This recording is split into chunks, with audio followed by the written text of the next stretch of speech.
एकदा स्वागत. आज आपण एक वेगळाच पॉडकास्टचा विषय घेतोय. माझा आज मित्र, जवळचा मित्र, शाळेतला मित्र माझ्या बरोबर आहे, साकेत मोघे.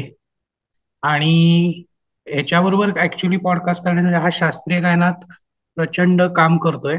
आज मी फार कमी बोलेन शास्त्रीय गायनावर, कारण की तो सुरात आहे आणि मी असुरात आहे. त्यामुळे तो जास्त छान बोलू शकेल ह्या बाबतीत. मी आपला कानसेन आहे, तो तानसेन आहे. हा थोडा दोघांच्यातला फरक आहे. तर आज ते थोडक्यात म्हणजे झूम मिटिंग घ्यायचं कारण की साकेत मुळात असतो बेंगलोरला. त्यामुळे सध्या त्याला वेळ नव्हता, म्हणून तो म्हणला की आपण झूमवरच करूया. आणि मला पण थोडासा वेगळा प्रयत्न करायचा होता की झूमवर पॉडकास्ट कसं होईल. तर साकेत, तुझं पहिल्यांदा स्वागत. खूप थँक्यू. आणि हे खूप चांगला उपक्रम आहे तुझा गप्पाष्टक. हे पॉडकास्ट मी 2-3 वेळा ऐकलं. इनफॅक्ट खूप त्यातनं छान माहिती मिळाली. आणि मला हे सगळं तुझे असे जे वेगवेगळे विषय आहेत, कारण मला तुझ्या मित्रपरिवाराची चांगली माहिती आहे आणि प्रत्येक क्षेत्रातले मित्र आहेत तुझे. आणि तुम्ही दोघंही खूप छान काम करताय. आणि या चॅनलला माझ्या शुभेच्छा. आणि या चॅनलचे व्ह्युअर्स असेच वाढत राहत. आणि सगळ्या व्ह्युअर्सना मला माझा नमस्कार. थँक्यू. सुरुवात आता अशी करायची आहे आपल्याला की सध्या शास्त्रीय गायन जे आहे त्याचं भारतातलं स्थान काय आहे सद्यस्थितीला. कारण की आपल्या काळापर्यंत शास्त्रीय गायन हे मुलांना माहिती होतं, आवड पण होती. पण सध्याचा जो काय काळ आहे, म्हणजे जो काहीतरी जॅन्झी का काहीतरी म्हणतात, तर त्याच्या बाबतीत तू काय सांगू शकशील की काय आहे सध्या स्थिती आहे. नाही, खूप छान प्रश्न आहे. याचं कारण म्हणजे मुळामध्ये आपण शास्त्रीय संगीत ह्याची एक व्याख्या करून घेऊया ढोबळ मानाने. म्हणजे व्ह्युअर्सना ते कळणं सोपं होईल. तर शास्त्रीय संगीत आपण हल्ली असं झालंय की शास्त्रीय संगीत म्हणजे राग संगीत. ह्याला आपण ज्याच्यामध्ये राग मांडले जातात या संगीताला आपण शास्त्रीय संगीत म्हणून ओळखतो. खरं व्याख्या बघितली जर का शास्त्रीय संगीताची, तर ज्या संगीतामध्ये शास्त्र आहे किंवा ते स्ट्रक्चर्ड संगीत आहे, ते कुठलंही संगीत हे शास्त्रीय संगीत म्हणून आपल्याला त्याला ओळखता येऊ शकतं. पण आपण जे आता आपण बोलतोय ते अभिजात संगीताविषयी बोलतोय, ज्याच्यामध्ये आपली फार मोठी म्हणजे हिंदुस्थानामध्ये खूप मोठी परंपरा आहे. आणि जेव्हा मी या संगीताबद्दल बोलतो त्यावेळेला मी उत्तर हिंदुस्थानी आणि कर्नाटक या दोन्ही संगीतांबद्दल बोलतो, कारण दोन्ही संगीतांमध्ये राग ही संकल्पना आहे. आणि या संकल्पनेबद्दल मी जास्त बोलू शकतो, कारण ह्या विषयावरती माझा अभ्यास आहे. राग संरचना आणि राग मांडणी ह्याच्यावरती मी अभ्यास करतोय. आणि जसं राग संगीत आहे तसंच अनेक प्रकार आहेत संगीताचे. आणि त्याला सुद्धा शास्त्र आहे. परंतु आपण मेन एक जी स्ट्रीम ठरवलेली आहे राग संगीताची, त्याला आपण शास्त्रीय संगीत असं म्हणतो. आणि तुझ्या प्रश्नावरती यायचं म्हटलं तर शास्त्रीय संगीताची आजची जी अ, परिस्थिती आहे एकंदर, म्हणजे आज हे सोशल मीडिया आणि इलेक्ट्रॉनिक गॅजेट्समुळे पूर्वी जे आपण गाणं शिकायचं म्हटलं की आयुष्य तुम्हाला द्यायला लागेल असं साधारणपणे सांगायचे. आणि खरंही होतं ते. कारण आयुष्य वेचायला लागायचं इतकं तुम्हाला सगळ्यांचं ऐकायचंय, मग त्यातनं आपलं गाणं निर्माण करायचंय, आपलं संगीत निर्माण करायचंय. तर हे जे आहे ते आता इलेक्ट्रॉनिक मीडिया, सोशल मीडिया या सगळ्यामुळे खूप तो काळ कमी झालेला आहे. आणि त्यामुळे तुम्ही बघता की आजकाल खूप टॅलेंटेड मुलं आहेत जे येतात, छान गातात. पण ते किती टिकतात हा एक चर्चेचा विषय आहे. त्याच्याकडे आपण नंतर बघूया. परंतु आज जे आपण रागसंगीताच्याकडे किंवा अभिजात संगीताकडे जे बघतो, तर हे मला असं वाटतं की अ, दोन्ही बाजू आहेत त्याच्या. म्हणजे खूप आता मुलं खूप चांगले चांगले गाणारे, चांगले तयार गाणारे, चांगल्या तयारीने वाजवणारे असेही कलाकार आपल्याला बघायला मिळतात. पण जो मारा सतत केला जातो हम्म. ज्या संगीताचा, आणि तो अ, त्याला अनेक कारणे आहेत आता अर्थात. त्याच्याकडे आपण नको जाऊया. पण प्रत्येक प्रकारचं संगीत ऐकणारे लोक आहेत.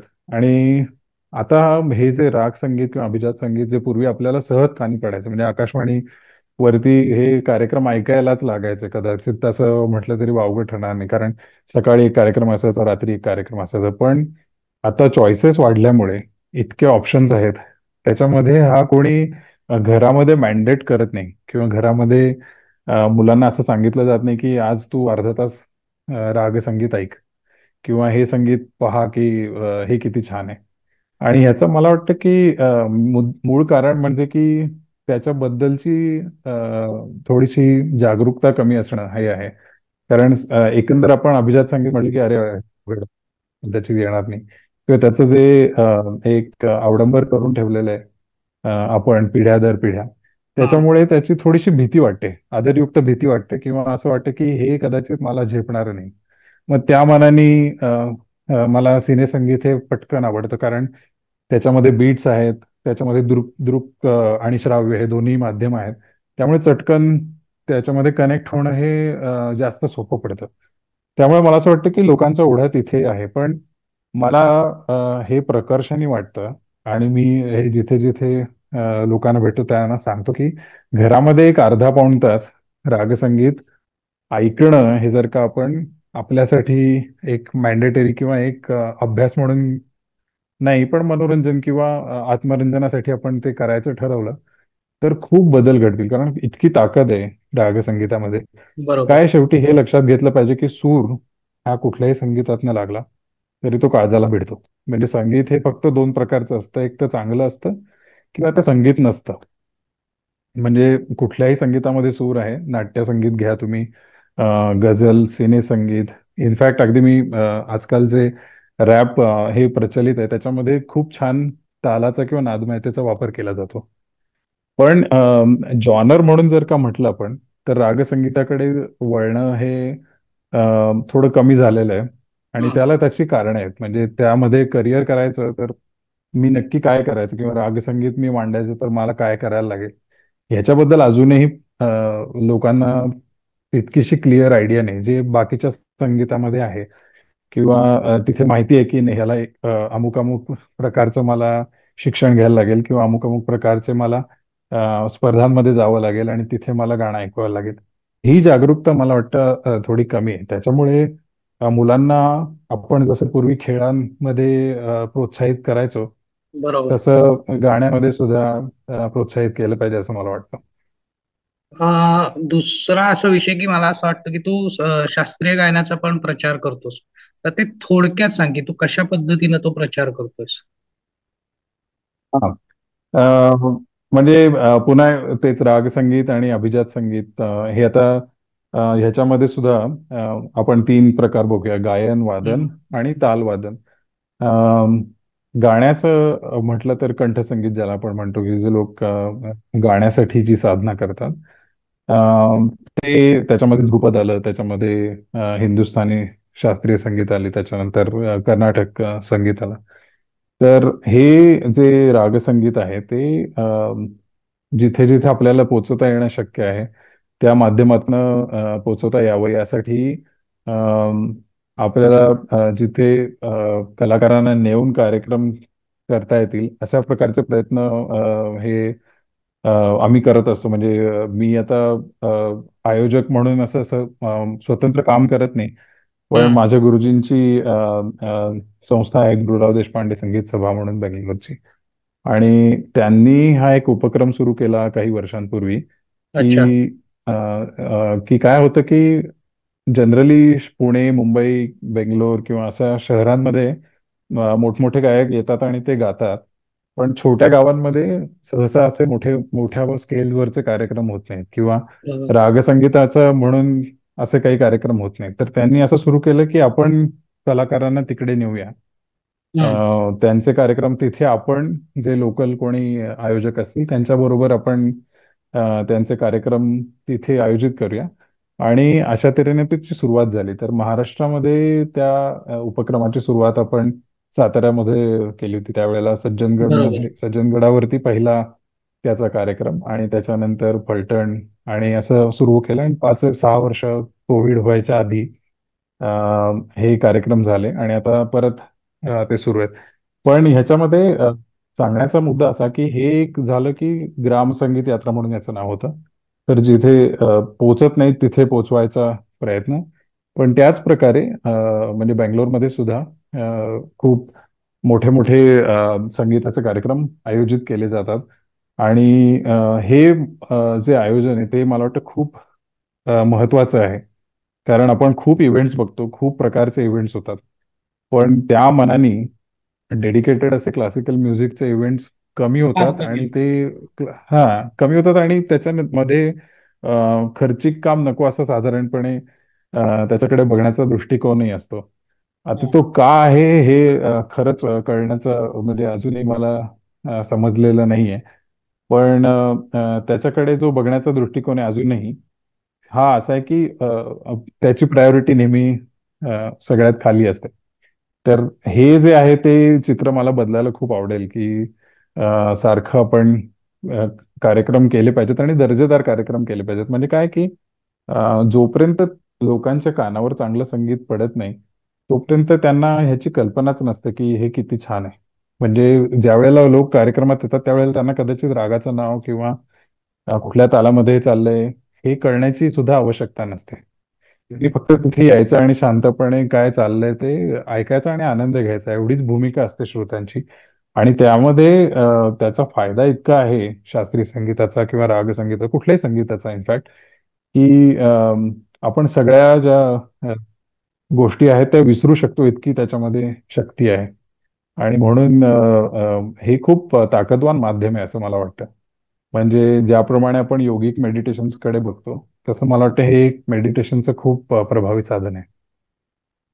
शास्त्रीय गायन जे आता सध्या नवीन मुलं येण्याचा प्रयत्न करतात किंवा कोणाचे पालक असतील की त्यांची इच्छा असते की माझ्या मुलानं टीव्हीवर गावं, की हल्ली जे प्रोग्राम निघालेत की त्यातनं बघतो की लहान मुलं गातात.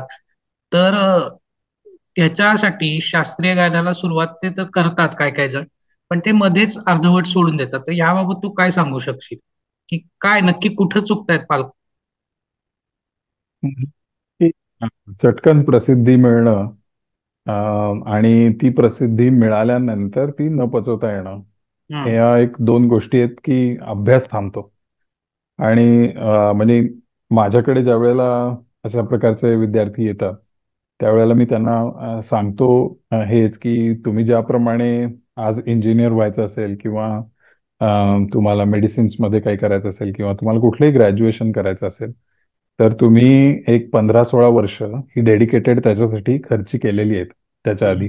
केलेल्या नंतर मग तुम्हाला ती डिग्री मिळालेली आहे आणि त्याच्यानंतर तुम्ही त्याचा उपयोग करणार आहात एखाद्या अर्थार्जन म्हणा किंवा दुसरा काही उद्देश असेल प्रसिद्धी असेल यासाठी. त्यामुळे तुम्ही त्या करिअरला जितका वेळ देता तितका नका देऊ. पण निदान त्याचा निम्मा वेळ तुम्हाला इथे देऊन मग आपण म्हणजे पुरेपूर तयार होऊन मग बाहेर पडणं हे जास्त योग्य आहे. कारण मग त्या तुम्ही टिकू खूप शकता.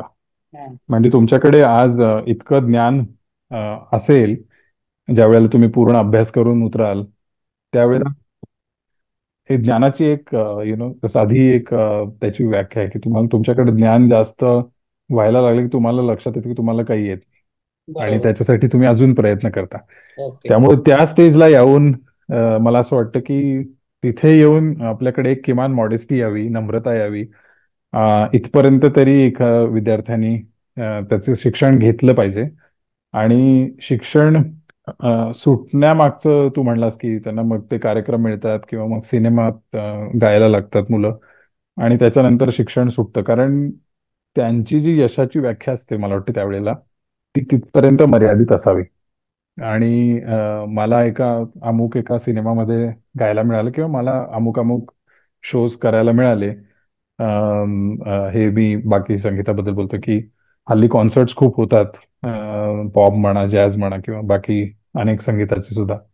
तर हा जर का उद्देश असेल आणि त्यात पैसेही मिळतात त्यामुळे वाईट असं नाहीये त्याच्यात काही. पण एका चांगल्या कलाकाराचा अभ्यास थांबल्यावरती त्या कलाकाराची वाढ थांबते. आणि ते मला असं वाटतं की एक अन्यायकारक अ, कृती आहे. कारण कलाकार हा एक अ, विशेष स्थिती घेऊन जन्माला येतो. म्हणजे सगळ्यांनाच आज म्हटलं की मला गायचं आहे किंवा मला तबला वाजवायचं किंवा मला वाजवायची आहे तर ते सगळ्यांनाच येईल असं नाही. त्याच्यासाठी तुम्ही काहीतरी वेगळं अंगभूत घेऊन येता जन्माला. आणि त्यामुळे मला असं वाटतं की त्याला जर का तुम्ही पोषक वातावरण दिलं नाही पुढे किंवा त्याला तुम्ही वाढवलं नाही, तर एक प्रकारचा अन्याय आहे त्या तुम्ही अंगभूत आणलेल्या कलेबरोबर. हम्म. म्हणजे मुळातच आता म्हणायचं झालं तर म्हणजे काही लोक असतात की म्हणजे सूर लागणारे किंवा सुरापर्यंत पोहोचणारे असतात आणि काही जे असतात ते सुरावर स्वार होणारे असतात. म्हणजे सुरावर स्वार होणारी लोक ही लिजंड आहेत. म्हणजे ते भीमसेन जोशी असतील, लता मंगेशकर असतील, इतर जी लोक आहेत ही सुरावर स्वार होणारी लोक आहेत. आणि काही जे आहेत ते सूर लावण्याचा प्रयत्न करत असतात आणि वाटतं की त्यांचा सूर लागलाय तोपर्यंतच ते आभासी दुनियाकडे जायला लागतात. मग अशा वेळी तू अशा लोकांना काय सांगू शकतोस? माझं असं म्हणणं आहे की म्हणजे सुरावर स्वार होणं वगैरे हे तू उदाहरण छान दिलंस, पण मी तुला सांगतो की मी या मोठ्या लोकांना जवळून पाहिलेलं असल्यामुळे मी सांगतो की त्यांच्या लेखी ते सुरांच्या प्रति शरण होत होते. बरोबर. ते जे ती शरणागती होती म्हणजे त्यांनी अक्षरशः मी हे गातोय हे त्यांना माहितीच नव्हतं. त्यांना हे काहीतरी अद्भुत होतंय आणि त्याचा मी एक भाग आहे, अशी त्यांची मनोधारणा होती. म्हणजे तू जी नावं हम्म. घेतलीस, पंडित भीमसेन जोशी आहेत किंवा लता दिदी, त्यांची मनोधारणा अशी होती की मला सूर घेऊन चाललेत आणि माझ्यावरती त्यांची कृपा आहे. आणि या भावनेतनच ते होतं. आणि खरंही येते कारण सरेंडर शिवाय अ, कुठलंही संगीत तुम्हाला येत नाही. सूर तुमचे तू म्हणला जसं की लावायचा आपण प्रयत्न करत असतो, पण ते का लागत नाही? कारण त्याच्यामध्ये कुठेतरी अजून थोडासा अहंकार आहे. आणि ज्या वेळेला आपण आपल्याला विसरतो, म्हणजे तुला साधे एक छोटं उदाहरण सांगतो की अ, मी समजा ज्या वेळेला गातो आहे, हम्म. त्यावेळेला मी साकेत मोघे गातो आहे असं म्हणून जर का मी गायला बसलो कुठे, तर तिथे फक्त साकेत मोघेच लक्षात राहणार आहे लोकांच्या. पण मी जर का मी अमुक एक राग, मी समजा मारवा राग गायचं ठरवलं आणि मी मारवा रागाची आराधना करतोय असं मी मानून ज्या वेळेला ठरतो, त्यावेळेला मी स्वतः एक श्रोता आणि मी स्वतः त्या त्या तो अनुभव घेणारा एक व्यक्ती बनून जातो. म्हणजे मारवा हा तिथे उपस्थित आहे, म्हणजे प्रत्येक हवेमधल्या कणाकणामध्ये मारवा आहे. तो तुम्हाला फक्त शोधायचं काम करायचं, ते माध्यम तुम्ही आहात. आणि ही भूमिका यायच्यासाठी थोडंसं स्वतः स्वत्व विसरायला लागतं.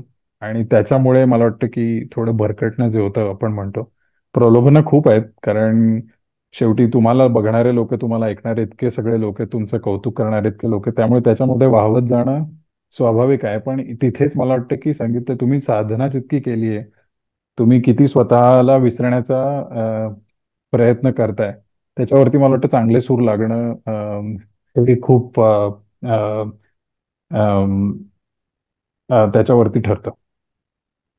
अच्छा. मला अजून एक असा नेहमी विचार येतो की ज्या लोकांना या क्षेत्रात करिअर करायचं आहे असं वाटतं, तर त्यांच्यासाठी काय सांगू शकशील? हम्म. की शास्त्रीय अ, गायनात मला करिअर करायचंय किंवा नाही मला फुल टाइम शास्त्रीय गायनच करायचंय किंवा हे, तर त्या दृष्टीनं तू काय सांगू शकशील?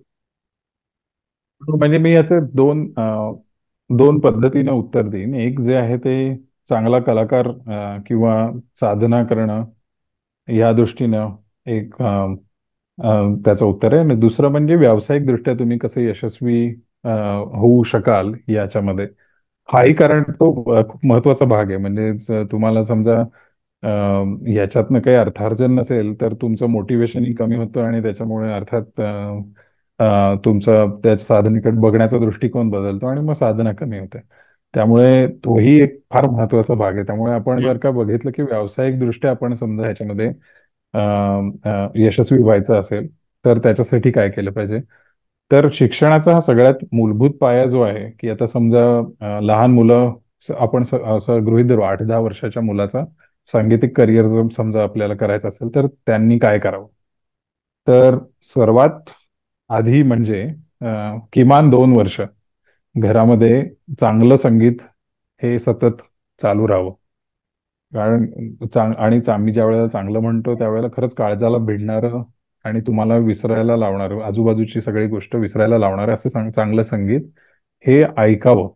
कारण ऐकण्याने ना म्हणजे आमच्या रागसंगीताच्या अध्ययनात सुद्धा हे खूप मानलं जातं की तुम्ही ऐकण्याने खूप शिकता. तुम्ही त्याचा रियाज किंवा वैचारिक हे जे करता ते ऐकण्यामुळे खूप होतं. नंतर ते आवाजात आपलं आपण उतरतं किंवा नंतर तुमच्या वाद्यामध्ये ते आपल्या आपण उतरतं. बर. त्यामुळे ऐकणं हा खूप मोठा संस्कार आहे आणि मला वाटतं तो संस्कार हा मुलांना मिळाला पाहिजे. आणि आजकाल त्यांना त्याचं महत्त्व आपण सांगितलं नाही तर त्यांना कळणार नाही. कारण हा माझा स्वतःचा अनुभव आहे. कारण माझी मुलगी सगळ्या प्रकारचं संगीत ऐकते. ती वेस्टर्न ऐकते, आणि ती नागसंगीत सुद्धा ऐकते. आणि त्या दोन्हीमध्ये तिला सूर कुठे काळजाला भिडतो हे सांगायला लागत नाही आपल्याला. म्हणजे तो एक अनुभव आहे आणि तो त्या सगळ्यांना येतो. त्यामुळे तुम्ही मुलांना चांगल्या दर्जाचं तुम्ही ज्या वेळेला संगीत ऐकायला देता, त्यावेळेला निश्चित ते ऐकतात. आणि दीड दोन वर्ष हा एक्सरसाइज केल्यावरती मला असं वाटतं की तुम्ही साधारण आता मी शिकू शकेन किंवा मी आता ह्याचे काही जे बेसिक धडे आहेत ते घेऊ शकेन या पातळीवरती येतात. त्याच्यानंतर आपण चांगला गुरु शोधावा आणि त्याच्यानंतर गुरु शिष्य ही एक फार मोठी परंपरा प्रत्येक कलेमध्ये आहे, पण शास्त्रीय संगीतात त्याचं महत्त्व खूप जास्त आहे. म्हणजे अगदी आत्तापर्यंत गुरु शिष्य परंपरा म्हणजे गुरुगृही राहून ती संपादन करण्याची विद्या आहे असं आत्तापर्यंत होतं. त्यामुळे आता ते शक्य नाही आता, कारण सगळंच बदललंय आसपास. म्हणजे तरी सुद्धा ह्या गुरुकुल पद्धतीत शिकवणारे बरेच अजून कलाकार आहेत आणि त्याचा मला खूप अभिमान आहे. तर त्यामुळे आपण ज्या कलाकाराकडून किंवा ज्या गुरूंकडून आपल्याला मार्गदर्शन मिळेल, अ, अशा गुरूंकडे जावं. आणि त्याच्यानंतर पहिली 5 वर्ष ते जे सांगतायत तेवढंच करावं. म्हणजे त्यात होतं काय आता, कारण खूप सोशल मीडिया आहे, तुम्हाला खूप ऐकायला खूप मिळणार आहे. पण कधी कधी काय होतं की आपल्या नकळत जे गळ्यावर चढतं किंवा जे हातात वाद्यांमध्ये चढतं ते काढणं नंतर खूप अवघड जातं. त्यामुळे संस्कार जे व्हावेत ते त्या मार्गदर्शनामध्ये व्हावेत. म्हणजे तुम्हाला पुढे तुमचे ज्या वेळेला तुम्ही विचार मांडाल त्यावेळेला तुम्हाला त्याची मदत होईल की तुमच्याकडे आता एकाच प्रकारचं तुम्ही शिकलेला आहात आणि त्याच्यात आता तुम्हाला वाढ करायची म्हणून तुम्हाला त्रास होणार नाही. तर गुरूंचं मार्गदर्शन घ्यावं, एक 5 वर्ष व्यवस्थित शिकावं आणि त्याच्यानंतर मग आता त्याला आपण त्याच्यामध्ये कुठल्या कुठल्या डिग्रीज आणि काय काय करू शकता येईल ते ते मी सांगतो. म्हणजे आता शास्त्रीय संगीतामध्ये हल्ली BA ची पदवी बऱ्याच कॉलेजेसमध्ये मिळते. हा. आणि त्यामुळे तुम्हाला ॲज अ क्लासिकल गुरु किंवा परफॉर्मर म्हणून बऱ्याच ठिकाणी आजकाल तुम्हाला शिकवता येऊ शकतं आणि तुम्हाला त्याच्यामध्ये कामही करता येऊ शकतं. दुसरी गोष्ट आहे की अशी माध्यमं आहेत आता खूप ज्याच्यामध्ये या संगीताचा प्रसार होण्यासाठी खूप एक्सपर्ट लोक लागतात. त्याच्यामध्ये तुम्ही काम करू शकता आणि त्याच्याबरोबर परफॉर्मही करू शकता. आजकाल सिनेमा संगीत म्हणा किंवा अनेक प्रकारच्या संगीतामध्ये रागसंगीताचा वापर खूप छान केला जातो. त्यामुळे तुम्हाला रेकॉर्डिंगचं जितकं ज्ञान घेता येईल तितकं घ्यावं. आणि त्याच्यामध्ये सुद्धा गती आहे. म्हणजे आजकाल खूप जे अ, शास्त्रीय राग वादन करणारे जे वादक आहेत ते अनेक ठिकाणी वाजवतात. त्यामुळे अशा प्रकारचं आपल्याला ज्ञान पाहिजे. कारण मला असं वाटतं की सगळ्या प्रकारचं संगीत हे चांगलं संगीत आहे आणि त्यातनं आपल्याला शिकायला मिळणार आहे. ही भावना निश्चित कायम एका कलाकाराने ठेवली पाहिजे. आणि त्याच्यानंतर असं आहे की गव्हर्नमेंटचे बरेचसे प्रोग्राम्स आहेत. म्हणजे आर्टिस्ट एम्पॅनलमेंट हा एक प्रोग्राम आहे गव्हर्नमेंटचा, ज्याच्यामध्ये तुमचं शिक्षण एका मर्यादेपर्यंत झालेलं असेल की तुम्ही एक आर्टिस्ट म्हणून एनरोल होऊ शकता गव्हर्नमेंटच्या स्कीम्समध्ये आणि तुम्हाला त्याच्यामध्ये काम करता येऊ शकतं.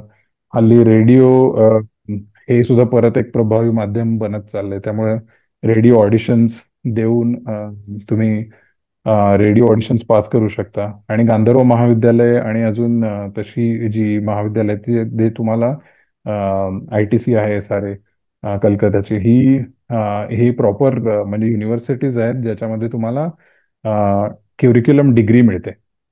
आणि ह्या डिग्रीज असल्यावरती you are as good as a graduate. फक्त तुमचं स्पेशलायझेशन आहे ते कलेमध्ये आहे.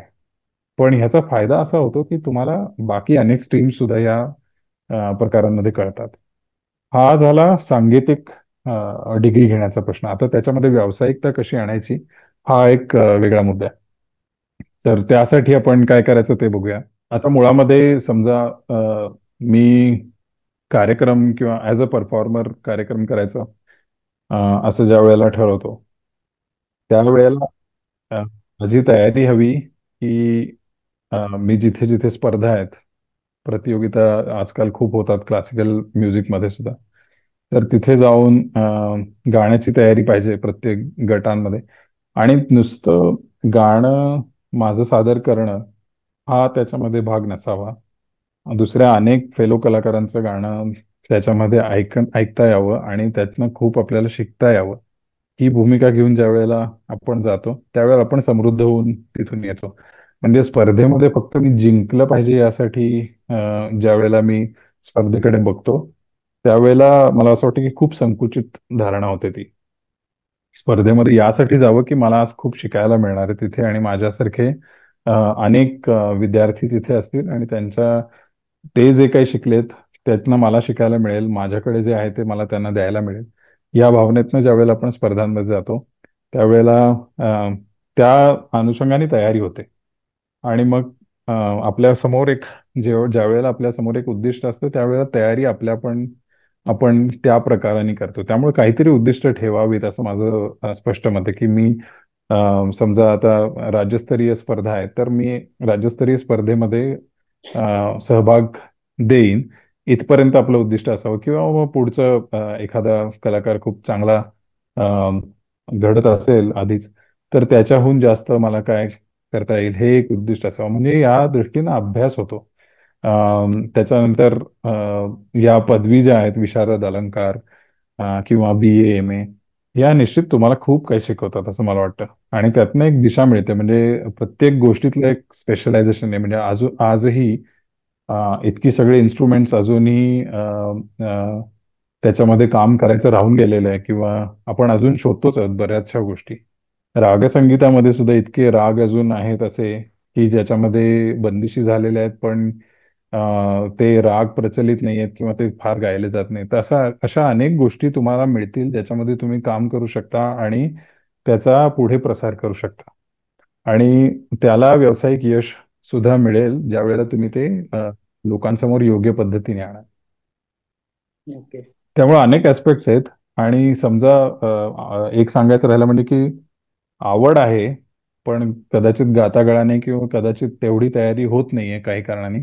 तर आजकाल म्युझिक रेकॉर्डिंग, म्युझिक स्टुडिओ आणि ही तंत्रज्ञ बनणं म्हणजे थोडक्यामध्ये हे सुद्धा एक फार महत्वाचं आणि चांगलं यशस्वी असं फील्ड आहे असं मला वाटतं. की त्याच्यामध्ये तुम्हाला म्हणजे ऍज अ साऊंड रेकॉर्डिस्ट तुम्ही काम करू शकता, ऍज अ म्युझिक अरेंजर तुम्ही काम करू शकता. मिक्सिंग आणि अरेंजमेंट जी असते म्युझिकची. पण हे बाकी म्हणजे रागसंगीतामध्ये हे तसं कमी आहे. रागसंगीतामध्ये तुम्ही आयोजक असाल आणि त्यावेळेला त्याचा अ, म्हणजे ध्वनी मुद्रण एवढाच त्याचा भाग येतो. पण बाकी अदरवाईज सुद्धा संगीताचं ज्ञान असेल तर तुम्हाला रेकॉर्डिंग चा सुद्धा खूप त्याच्यामध्ये क्षेत्र व्यापक आहे. दुसरा एक मला असा प्रश्न विचारायचा वाटतो की शास्त्रीय गायनाचा हा जो उपयोग आहे, शास्त्रीय गायनाचा जो उपयोग आहे, तो मेडिटेशन मध्ये कशा पद्धतीनं होतो किंवा वैद्यक शास्त्रामध्ये कशा पद्धतीनं होतो? खूप चांगला प्रश्न आहे. आणि त्याच्यावरती खूप संशोधन सुद्धा आता खूप सुरू आहे. हम्म. म्हणजे आता अनेक रागांचे प्रिस्क्रिप्शन मध्ये तुम्हाला सांगितलं जातं की अमुक एका प्रकारचा ताण जर का असेल तर यमन राग हा ऐकावा. किंवा बागेश्री रागाचा म्हणजे तुम्हाला प्रॉपर डॉक्टर सजेस्ट करतात आजकाल जे त्याच्याबद्दल जागरूक आहेत ते.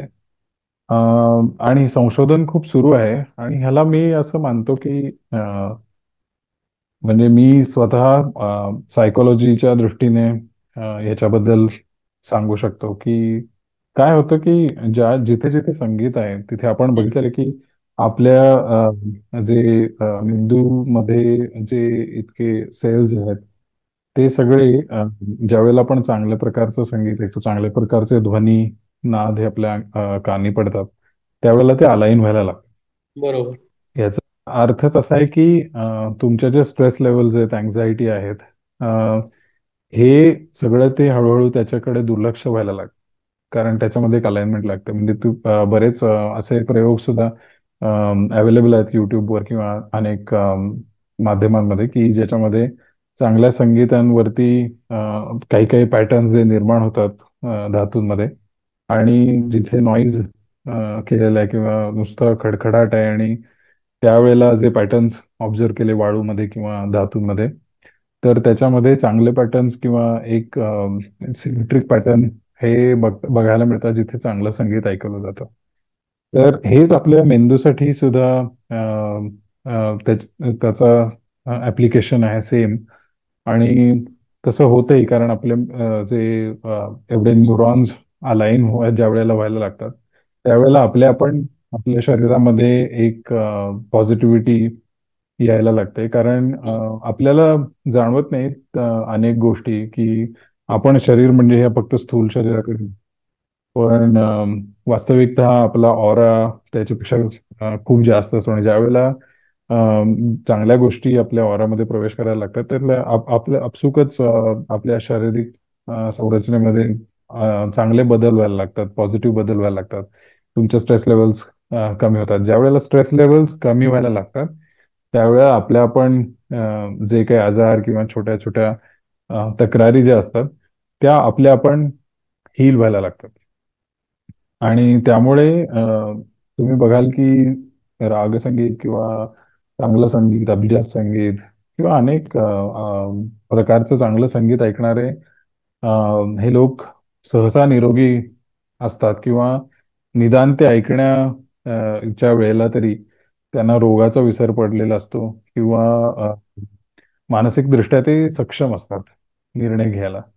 आणि कुठल्याही मला असं वाटतं ना की ज्या वेळेला तुमचे न्यूरॉन्स अलाइन्ड असतात, तुमच्या ब्रेन पॉझिटिव्हिटी इमिट करत असतो पूर्ण शरीरासाठी, त्यावेळेला मुख्यत्वे गुन्हा करण्याची जी मानसिकता आहे, किंवा घाबरून काहीतरी अतिरेक करण्याची जी मानसिकता आहे, ती आपोआप नष्ट होते. कारण हे आपलं सगळे अलाइनमेंट जी असते, ज्याला आपण चक्र अलाइनमेंट म्हणतो, किंवा आपलं शरीर उत्तम प्रतिसाद देतं ज्या गोष्टींना, त्यावेळेला ही जी मानसिकता आहे ती आपल्या पण नष्ट होते. आणि त्यामुळे मला असं वाटतं की संगीत ऐकणं, स्पेशली अभिजात संगीत ऐकणं, हे खूप महत्वाचं आहे. कारण शांतता प्रस्थापित करण्याचं, आनंद देण्याचं, लोकांना एक मानसिक स्थैर्य देण्याचं जे काम आहे, ते रागसंगीतामुळे होतं. आणि ह्याचे असंख्य अनुभव आहेत. आणि खूप लोकांना त्याचे अनुभव आलेत की एक्स्ट्रीमिटीज काहीतरी मनात येतात, की मी आता अमुक अमुक ठिकाणून उडी टाकतो, पण चांगलं संगीत कानी पडल्यामुळे त्यांची पावलं मागे वळली. असे खूप अनुभव आहेत. आणि त्यामुळे मला असं वाटतं की सामाजिक दृष्ट्या कला ही जोपासणं यासाठी महत्वाचं आहे, की ती समाजाला एक सजग आणि अम, समाजाला एक शक्तिदायक समाज बनवू शकते. कारण ज्यावेळेला तुमच्या मनामध्ये पॉझिटिव्हिटी आहे, मनामध्ये तुमच्या चांगले विचार आहेत, त्यावेळेला तो समाज इतक्या अनेक गोष्टी करू शकतो. म्हणजे creativity starts when you are aligned. आणि त्यामुळे हे एकंदरच सामाजिक दृष्ट्या आणि एकंदरच कम्युनल पॉइंट ऑफ व्ह्यूनी खूप महत्वाचं आहे की आपण या कलांना प्रोत्साहन दिलं पाहिजे. या कलांसाठी थोडा वेळ काढला पाहिजे. म्हणजे आजकाल इतकं धकाधकीचं झालं की कार्यक्रम ऐकायला लोकांना जायला वेळ नाही, म्हणून ते युट्यूब वरती किंवा इंस्टाग्राम वरती रील्स आल्यापासून तर अटेन्शन स्पॅन अगदी 60 सेकंदाचा किंवा त्याच्याहून कमी झालाय. हो, मी आता तर तेच हे माझ्या डोक्यात विचार आला होता की हम्म, हम्म, शास्त्रीय गायनाला तर एकतर बैठक लागते, म्हणजे तुम्ही ऐकत बसायला काही वेळ द्यावा लागतो. हल्ली इन्स्टा आणि ह्याच्यामुळे रील्स असं झाले की 30 सेकंदापेक्षा माणूस एका जागी बसू शकत नाही. ही सध्याची परिस्थिती आहे. म्हणजे कुठलीही मुलं बघा, काय एखाद्या गोष्टीकडे कॉन्सन्ट्रेट होण्याची जी काय लक्षण आहेत ती आता हळूहळू कमी होत चालली आहे. की म्हणजे मोबाईलमुळे पण हे झालेलंच आहे जास्त करून. कारण की आपण बघतो एका ठिकाणी की आपण सुद्धा कधी वाचताना किंवा काही गोष्टींना हार्डली थोडं वरवरच बघतो आणि लगेच दुसरीकडे वळतो. अ, हे होतच चाललेलं आहे. पण मला पण असं वाटतं की शास्त्रीय गायनामुळे एक आहे की कॉन्सन्ट्रेशन खूप चांगल्या पद्धतीनं अ, वाढू शकतं. आणि त्याचं शास्त्रीय कारण हेच आहे की तुमच्या ज्या वेळेला अ, तुम तुमचं मन एके ठिकाणी लागलेलं आहे किंवा तुम्हाला हम्म. एक सुदिंग फिलिंग ज्या वेळेला येतं ना त्यावेळेला तुमचे जे 60 बिलियन जे काही सेल्स आहेत ते सगळे त्या दृष्टीने काम करायला लागतात. आणि म्हणून अ, मूळ मुद्दा आहे की तुम्हाला निदान एक अर्धा तास काही न करता बसता येणं ही सुद्धा एक फार मोठी गोष्ट आहे. आणि ती मला वाटतं की तुम्ही रागसंगीताच्या कार्यक्रमाला गेला तर तुम्हाला ते म्हणजे ते मॅन्डेटरी आहे की हो. तुम्ही निदान अर्धा तास तरी बसा ते ऐका. आणि त्यानं काय होतं की हीच सवय आता मला वाटतं लोकांची गेलेली की अर्धा तास एका ठिकाणी बसणं. अ, आणि पूर्वी आता 3.5 4 तासाच्या मैफिली व्हायच्या. हो. अजूनही काही ठिकाणी होतात. आणि त्याच्यामध्ये 3.5 4 तासानंतर इंटरव्हल घेऊन मग परत पुढे 3.5 4 तास अशा मैफिली होतात. तर आता हे अ, तुमचं अटेन्शन स्पॅन इतकं कमी झालेलं असताना हे करता येणं शक्य नाही. त्यामुळे मला असं वाटतं की ही सुरुवात घरातून झाली पाहिजे की बसा शांत बसा एक तासभर. हम्म. इतकं जग बुडणार नाही की तुम्ही जर का आत्ता हल्ला नाहीत अ, आणि इथे बघितलं नाही तर काहीतरी खूप महत्वाचं आपल्या आयुष्यातनं निघून जाईल असं काही होणार नाहीये. त्यामुळे आपल्या स्वतःसाठी, आपल्या आत्मशांतीसाठी, आपल्या चिंतनासाठी या गोष्टींमध्ये वेळ घालवणं, वेळ इन्व्हेस्ट करणं हे खूप गरजेचं आहे. आणि जितकं इलेक्ट्रॉनिक गॅजेट्स आर इम्पॉर्टंट. मी स्वतः आय टी क्षेत्रामध्ये काम करत असल्यामुळे मी असं म्हणणार नाही की हे सगळं दिस इज ऑल क्रॅप. पण हे ह्याच्या आहारी जातोय हल्ली आपण आणि ते नकळत जातोय. असं नाही की मला ते माहिती आहे आणि मी त्याच्या आहारी जातोय. आजकाल तुम्ही बघितलं तर इतका त्याचा वापर हा आपसूक केला जातो कारण मारा इतक्या गोष्टींचा होतो आणि तुम्हाला आवडणाऱ्या गोष्टींचा मारा आहे. म्हणजे आता मी समजा रागसंगीतच ऐकत असेल तर त्याचेच मला एक 10 15 रील्स पण तेही 40 सेकंदाचे 60 सेकंदाचे असे येतात. हम्म. पण ह्याच्यामध्ये शेवटी माझ्या हातात आहे की ह्यानं माझं पोट भरणार आहे की मला खरंच असं काहीतरी हवंय जे मला कायमचं आंतरिक समाधान देऊन जाईल. हा एक शेवटी मला वाटतं इंडिव्हिज्युअलिस्टिक अप्रोच सुद्धा आहे. मला आता तुझ्या इथं मागं तंबोरा दिसतोय. त्याच्यावरून आता मला असं विचार आला की तुझ्याकडनं मला खास करून ऐकायला आवडेल की हल्ली तंबोरा मोबाईलवर पण काही लोकला ऐकताना मला दिसतात किंवा गाणं म्हणताना ते आपला तंबोरा मोबाईलवर लावतात. तर तू त्या दोन्हीकडे कसं बघतोस की काय नक्की? कारण की तुझ्याकडनं काय, कारण तू शास्त्रीय गायक आहेस आणि तू जास्त करून तुला त्याचीच बैठक आहे, तर तू या दोन्ही गोष्टीकडे कसं बघतोस?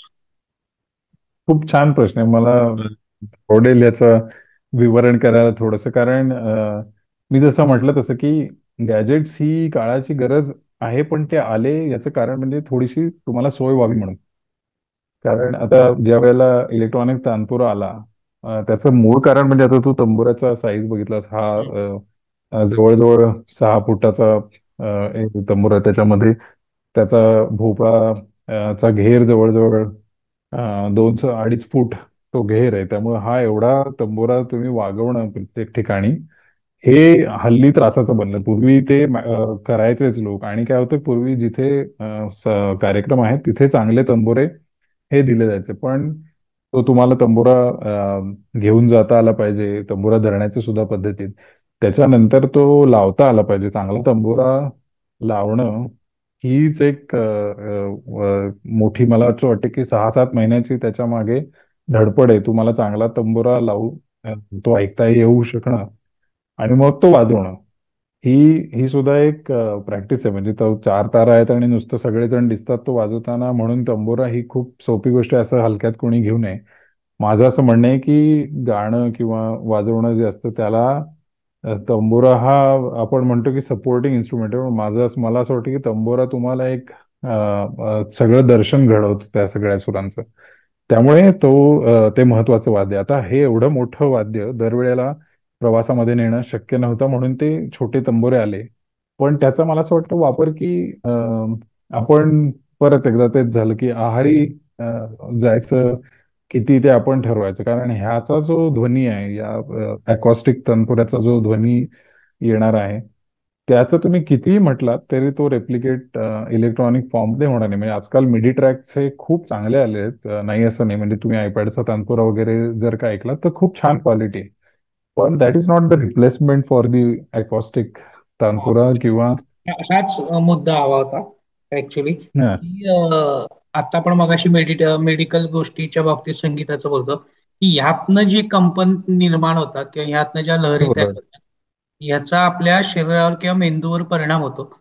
आणि तो इलेक्ट्रॉनिक्स मधून कितपत होतो याच्याबद्दल मी साशंक आहे. कारण की पूर्वी सुद्धा असं होतं की जे पेटी वाजवणारे होते ते म्हणायचे नाही नाही, सिंथेसायझरवर मजा येत नाही. जी पेटीत मजा आहे ती सिंथेसायझर मध्ये नाहीये. खरंय. मला तोच विचारायचा होता प्रश्न, की या दोन्हीत तुला काय नाही, फरक जाणवतो? अगदी खूप खूप फरक आहे. आणि तू अगदी बरोबर योग्य शब्द वापरलास. जी स्पंदन आहेत, ती तुम्ही unfortunately there is steel the technology is finding that की आता जसं टेलिपथी आहे ना, ते स्पंदनच आहेत. पण त्याला there is steel A I solution अजूनही त्याला अवेलेबल नाही. त्याचप्रमाणे ज्या वेळेला तुम्ही एक जाहीर कार्यक्रम ऐकता, हा तू अनुभव घेतला असेल कदाचित, की तू एका ठिकाणी कार्यक्रम ऐकतोयस आणि तो कार्यक्रम त्यावेळेला तू ऐकताना इतका जबरदस्त प्रभाव पडतो. आणि त्याच कार्यक्रमाचं रेकॉर्डिंग ज्या वेळेला आपण ऐकतो, तो फरक जाणवतो. त्यावेळेला त्याच प्रभाव असेल असं नाही. याचं कारण म्हणजे काय होतं की एखाद्या सभागृहामध्ये एखादा राग ज्या वेळेला गायला वाजवला जातो, त्यावेळेला आपल्याला हे लक्षात येत नाही की तिथला कण आणि कण तो राग होऊन जातो. म्हणजे मी असं म्हणतो, everything and being in that room becomes that raga. असं तिथे माहोल होतो. त्यामुळे असं म्हणजे एक असं इमॅजिन करायचं की एक फुगा आहे मोठा. त्या फुग्यामध्ये सगळे हे रागाचे स्वर भरले. तुम्ही कुठूनही पिन मारली तर त्या रागाचे स्वर बाहेर येणार आहेत. इतका त्याचा एक ऑरा तयार झालेला असतो. ते तुम्हाला रेकॉर्डिंग मध्ये ध्वनी आहे. रेकॉर्डिंग मध्ये तेवढा त्याचा लिमिटेड साठा आहे. पण तो प्रभाव तुम्हाला रेकॉर्डिंग कदाचित देऊ शकणार नाही. आणि हे आपण मिस करतो आजकाल, मला असं वाटतं. म्हणजे क्लासेस सुद्धा ज्या वेळेला होतात, त्यावेळेला व्हर्च्युअल क्लासेस हे कितपत व्हावेत. जी तुमची अकॉस्टिक इन्स्ट्रुमेंट्स आहेत किंवा तुमचं जसं तू म्हणालास की जी स्पंदन आहेत, समोरासमोर बसून शिकण्याची किंवा समोरासमोर बसून ऐकण्याचा जो अनुभव आहे, तो कधीही तुम्हाला या रेकॉर्डिंग ट्रॅकमध्ये कितीही ऍडव्हान्स झाले तरी येणार नाही. कारण ते व्हायब्रेशन्स आर अब्सेंट, स्पंदन त्याच्यामध्ये नाही. हं, हं. पुढचा आता तो विषय निघाला, म्हणून मला असं वाटतं की ऑनलाईन जे क्लासेस होतात गायनांचे, तर ते कितपत तुला वाटतं की नाही यातनं खरंच म्हणजे काही प्रमाणात शिकता येतं, किंवा एखाद्या विद्यार्थ्याची ताकद किती आहे की कितपत तो शिकतोय हे कळू शकतं का?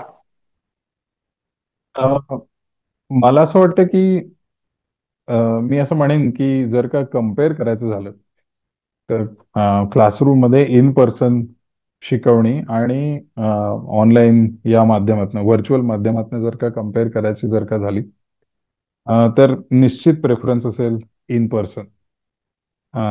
आणि त्याचं कारण परत ते आपल्याला दिसत नाही, पण तिथे व्हायब्रेशन्स असतात. आणि त्यावेळेला तुम्ही फक्त एक सूर किंवा सारेगम त्यावेळेला शिकत नाही किंवा मला धादिंद असं शिकत नाही. विचारायचं म्हणजे त्यातला एक भाग असा होता हम्म. की म्हणजे हल्ली ऑनलाईन क्लासेसचं खूपच पेव फुटलेलं आहे, की मी हो. तुम्हाला ऑनलाईन हम्म. शास्त्रीय गायन शिकवतो. माझ्या मते शास्त्रीय गायन हे समोर बसूनच शिकण्याची गोष्ट आहे. कारण की त्याचं ऑनलाईन कितपत शिकता येईल मला असं वाटत नाही. पण तू त्याकडे कसं बघतोस, की काय खरंच ते उपयोग होतो का त्याच्यात, की कळतं का, की थोडीफार ओळख होते त्याची? ते मी अगदी असं म्हणणार नाही की हे अगदीच ह्याला काही अर्थ नाही ऑनलाईन शिकण्यामागे किंवा शिकवण्यामध्ये किंवा रेकॉर्डिंग ऐकण्यामध्ये, असं असं नाहीये. कारण आज आपण ज्या प्रकारे बोलतो आहे, आज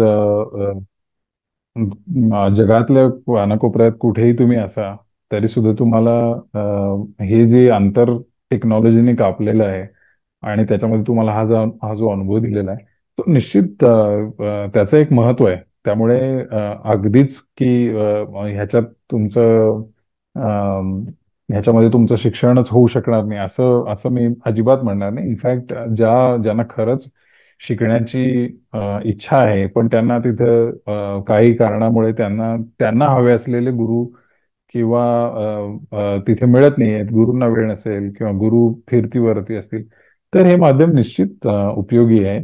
आणि ह्यानं होतं काय आता की मला ह्याचं ते पॉझिटिव्ह बाजू अशी वाटते की आज मी समजा ऑनलाईन क्लासेस घ्यायचे ठरवले तर मी जगातल्या कानाकोपऱ्यातल्या कुठल्याही देशातल्या कुठल्याही व्यक्तीला अम, आज माझं ही जी परंपरा आहे आमची त्या परंपरेचा मला त्यांना दर्शन घडवता येईल थोडं का होईना. म्हणजे अगदी सीना बसीना जसं तू म्हणलास की ही त्या प्रकारची तालीम आहे. पण ते दरवेळेला होईलच असं शक्य नाही. म्हणजे दरवेळेला मी इतक्या लोकांना भेटू शकेन हे शक्य नाही. त्यामुळे प्रसार होण्यासाठी हे माध्यम खूप बळकट माध्यम आहे असं मला वाटतं. आणि अ, काही प्रकारे ह्याच्यामध्ये शिक्षणही उत्तम होऊ शकतं. पण ते अगेन गुरु आणि शिष्यांवरती आहे. तुम्हाला काय त्याच्यामध्ये उद्दिष्ट काय आहे आणि तुम्हाला कितपत तुम्हाला त्याच्यामध्ये प्रगती करायची ह्या विषयांवरती पण आहे. पण this is not a replacement. Again I will say की एका पॉइंट नंतर ती जी सीना बसीना तालीम आहे एका पॉइंट नंतर तुम्हाला गुरुच्या समोर बसून तालीम घेणं हे आवश्यक आहे. कारण तुम्ही भले 4 क्लासेस करा. म्हणजे माझ्याकडे सुद्धा येतात विद्यार्थी बाहेर गावून. पण त्याचा मूळ गाभा हाच आहे की मी ऑनलाईन शक्यतो टाळतो. पण समजा अगदीच होणार नसेल तर एखादा क्लास ऑनलाईन पण बाकीचे मग 2 क्लास ऑफलाईन. म्हणजे घरी येऊन त्यांनी शिकायचं असं अशी माझी इच्छा असते आणि मी तसं त्या बाबतीत आग्रही आहे.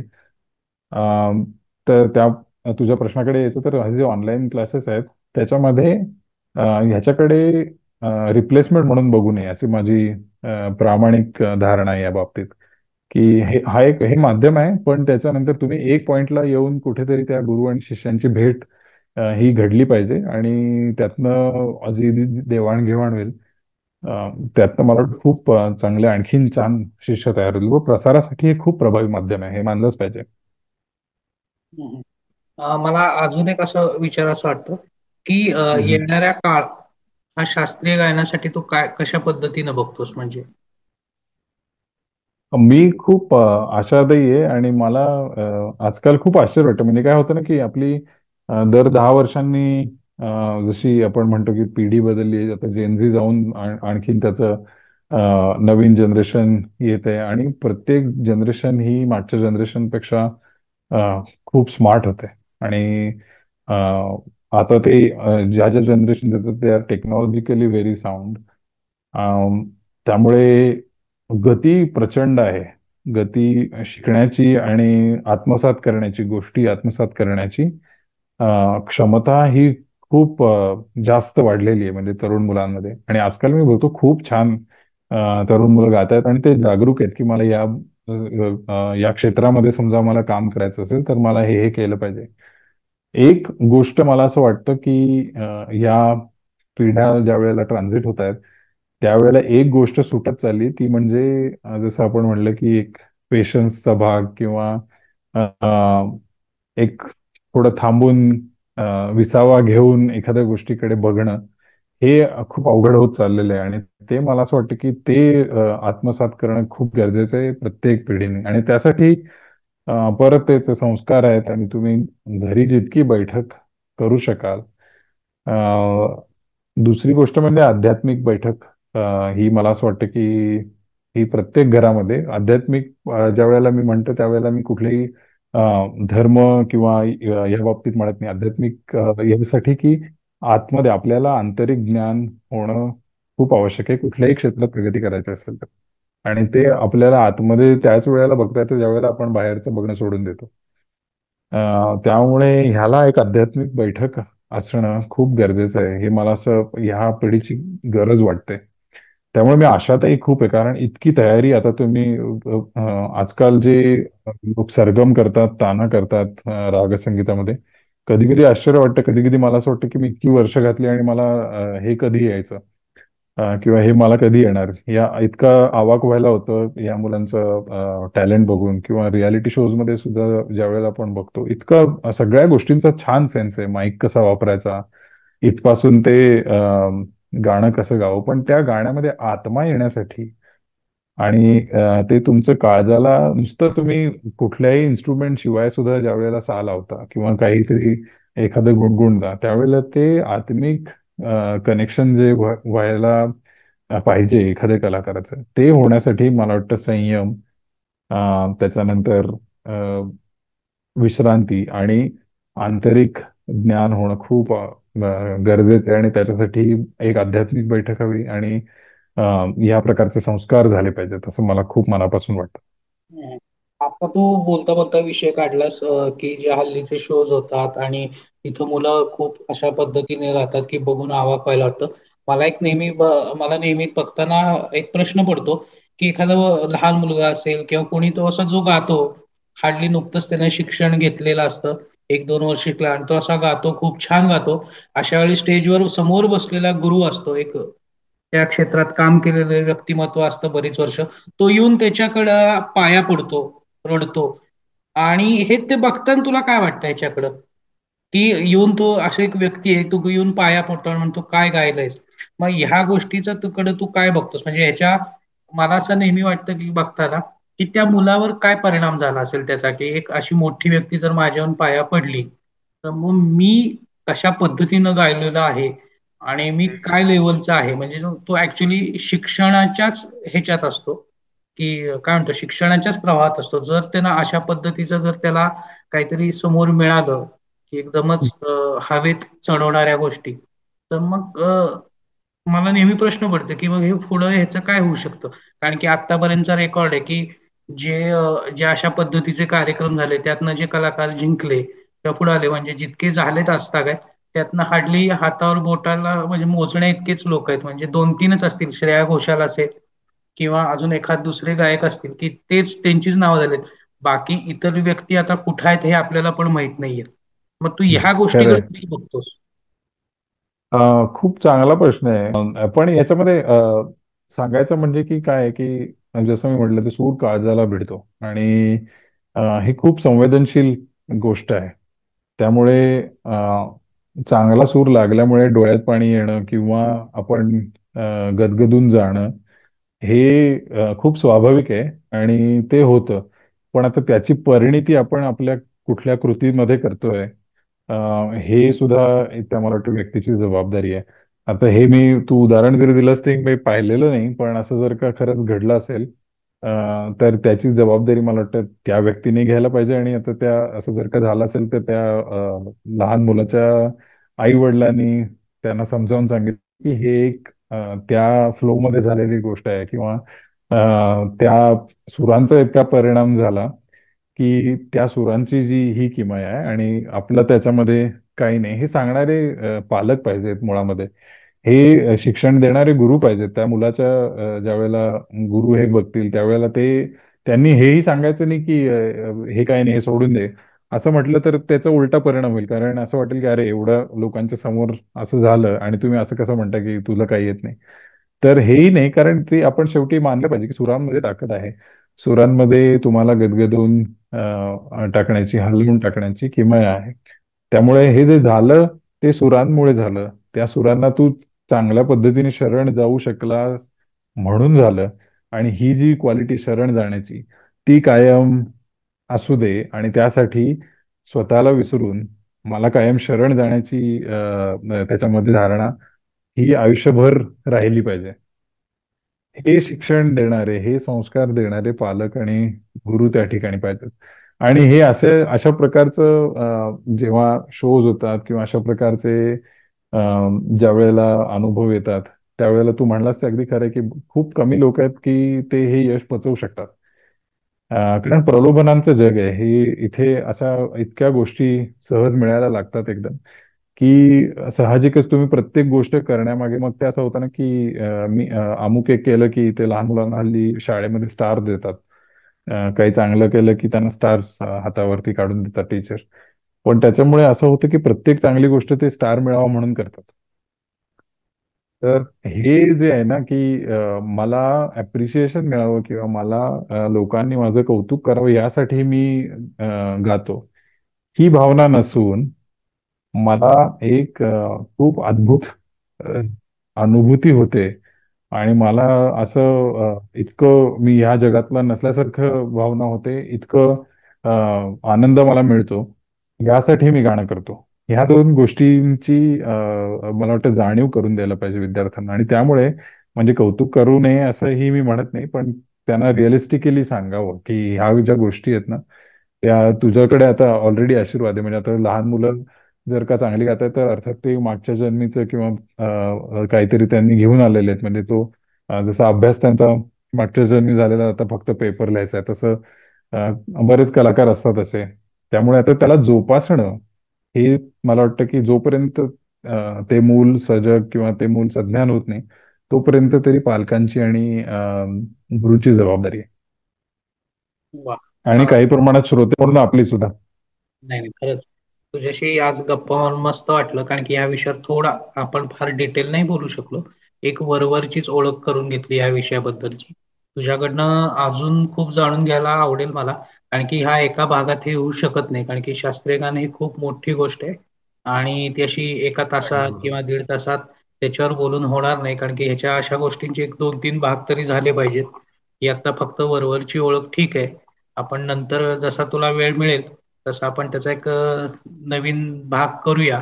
एखाद्या अगदी रागाला अगदी. धरूनच करूया, कारण की आता आपण बऱ्याचशा गोष्टी चर्चा करण्याच्या सोडल्या, कारण की मग परत भरपूर गोष्टी आहेत की ज्याच्यावर आपण चर्चा करू शकतो, की राग कधी कुठला म्हटला पाहिजे, काय केलं पाहिजे, हे सुद्धा म्हणू शकतो आपण. तर ह्या गोष्टीवर पण चर्चा होऊ शकते. पण हे नक्की आपण पुढच्या एका भाग करूया, त्यात बोलूया की कुठला राग कुठल्या वेळेला म्हणायचा असतो आणि त्याची काय निश्चित. महत्व आहे त्या वेळेचं, याच्यावर पण आपण नक्की निश्चित. भाग करूया. तर आपलं सह्या निश्चित. हिरो चॅनल तुम्हाला कसं वाटलं, आजचा पॉडकास्ट कसा वाटला, हे नक्की आम्हाला सांगा. तुमच्या जर काही कमेंट असतील तर आमच्या कमेंट बॉक्समध्ये लिहा. आणि जर तुम्हाला कोणता नवीन विषय सुचवायचा असेल तर तो आम्हाला डीएम करून सांगा. आणि आमच्या चॅनलला लाईक आणि सबस्क्राईब करा. थँक्यू.